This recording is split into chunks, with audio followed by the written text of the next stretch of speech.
Hello friends, self एडु classes में आपका स्वागत है।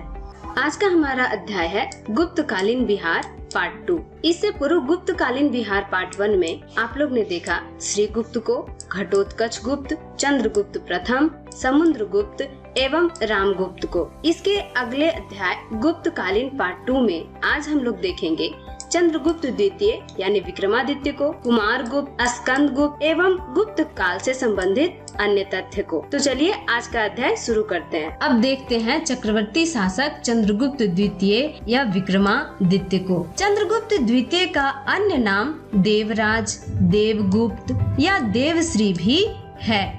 इसने उज्जैन को गुप्त साम्राज्य का द्वितीय राजधानी बनाया। पाटलिपुत्र इसका प्रथम राजधानी तथा द्वितीय राजधानी के रूप में इन्होंने उज्जैन को बनाया। शकों पर विजय उपलक्ष्य करने के उपरांत चंद्रगुप्त द्वितीय ने विक्रमादित्य की उपाधि धारण की। अभी पूर्व में देखें कि ध्रुव देवी का वेश धारण करके इन्होंने शक राजा की हत्या की थी। उसी के विजय के उपलक्ष्य में इन्होंने विक्रमादित्य नामक उपाधि धारण की, जो आगे भारतीय इतिहास में चंद्रगुप्त द्वितीय को विक्रमादित्य के नाम से जाना जाने लगा। विक्रमादित्य सौराष्ट्र और मालवा को गुप्त साम्राज्य में जीतकर मिला लिया। अभी तक आपने देखा कि समुद्रगुप्त अपना विस्तार इन क्षेत्रों में किया था और इसी क्षेत्र को आगे विस्तार करते हुए विक्रमादित्य ने मालवा और सौराष्ट्र क्षेत्र को भी जीतकर इस गुप्त साम्राज्य में मिला लिया और उसके उपरांत भारत के विशाल खंड पर गुप्त शासकों का साम्राज्य स्थापित हो गया।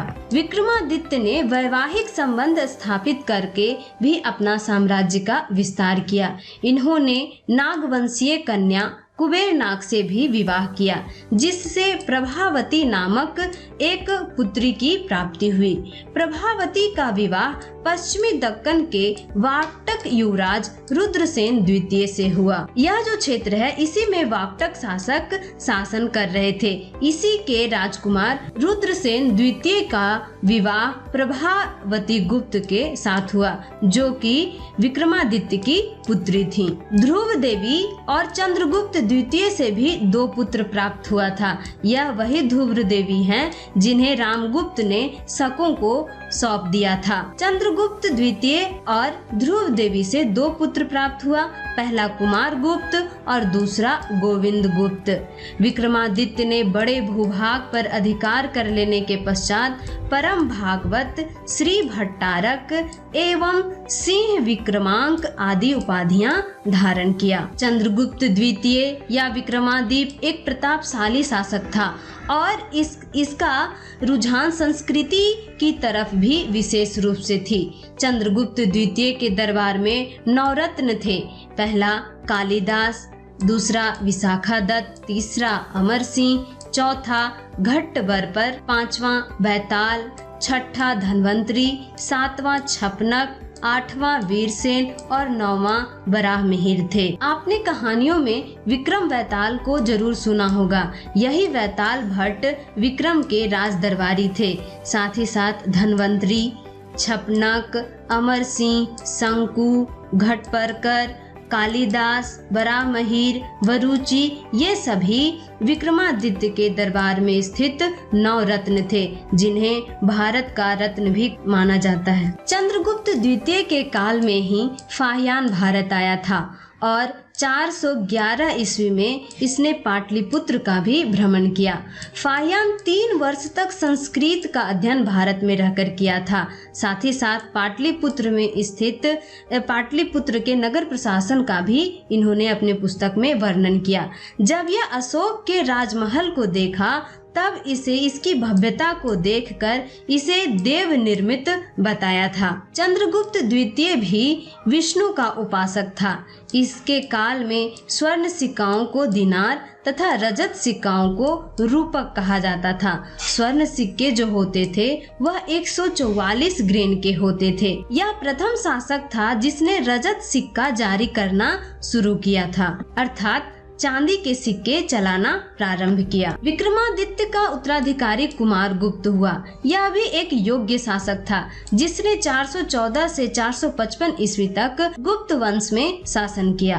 कुमार गुप्त ने ही नालंदा विश्वविद्यालय की स्थापना की थी, जहां आगे विश्व के कई देशों से शिक्षा ग्रहण करने विद्यार्थी भारत आते थे। कुमार गुप्त के उपरांत स्कंद गुप्त गुप्त साम्राज्य का शासक बना, जिसने 455 से लेकर 467 ईस्वी तक शासन किया। कुमार गुप्त का उत्तराधिकारी स्कंद गुप्त था। यह गुप्त वंश का अंतिम योग्य शासक था। इसके शासन काल में भारत के पश्चिमोत्तर भाग में हुनों का आक्रमण प्रारंभ हो गया था। हुनों को पराजित करने के उपलक्ष्य पर स्कंद गुप्त ने शक्रादित्य की उपाधि धारण की थी।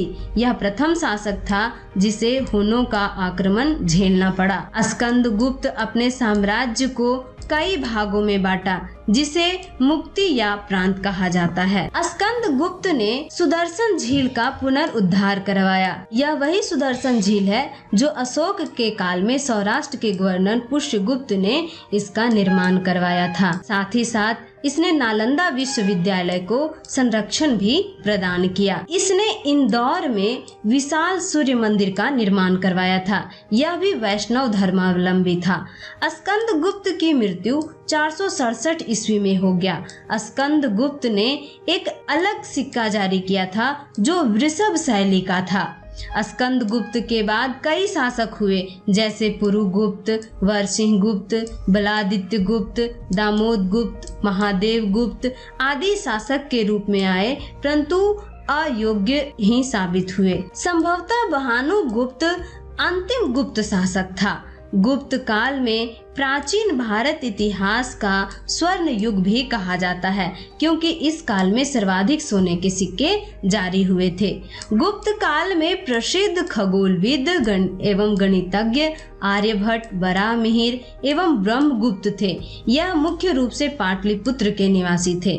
सुल्तानगंज, जो कि भागलपुर के समीप स्थित है, यहाँ का अजगैबीनाथ मंदिर एवं कहलगांव के समीप स्थित गुफाओं का निर्माण गुप्त काल में हुआ था। यह वही अजगैबीनाथ मंदिर है जहां से जल उठाकर देवघर के लिए कांवरियां प्रस्थान करते हैं। हिंदू धर्म का जो वर्तमान स्वरूप आज दृष्टिगोचर होता है, वह इसी काल में विकसित हुआ था। इस प्रकार गुप्त शासन का साम्राज्य यहाँ समाप्त हो जाता है। अगले वीडियो में गुप्त साम्राज्य से संबंधित कई परीक्षाओं में पूछे गए महत्वपूर्ण प्रश्नों को सॉल्व करेंगे। आपके रिक्वेस्ट पर हम सेल्फ एडु क्लासेस टेलीग्राम चैनल पे इससे पूर्व के अध्याय का PDF प्रोवाइड कर रहे हैं, जिसका लिंक डिस्क्रिप्शन बॉक्स में दिया जा रहा है, जहां आप आसानी से चैनल से जुड़ सकते हैं और PDF डाउनलोड कर सकते हैं। अगर आप इस चैनल पर नए हैं तो आपको बता दूं कि इससे पूर्व बिहार के इतिहास का सारा वीडियो प्लेलिस्ट में आपको ऊपर दिया जा रहा है। साथ ही साथ आपको संबंधित अध्याय का MCQ का भी प्लेलिस्ट प्रोवाइड किया जा रहा है, तो आप इसे क्लिक कर विस्तार पूर्वक अध्ययन करें। अगर आपको वीडियो यूजफुल लगा है तो इसे लाइक करें, शेयर करें और सब्सक्राइब करें। धन्यवाद।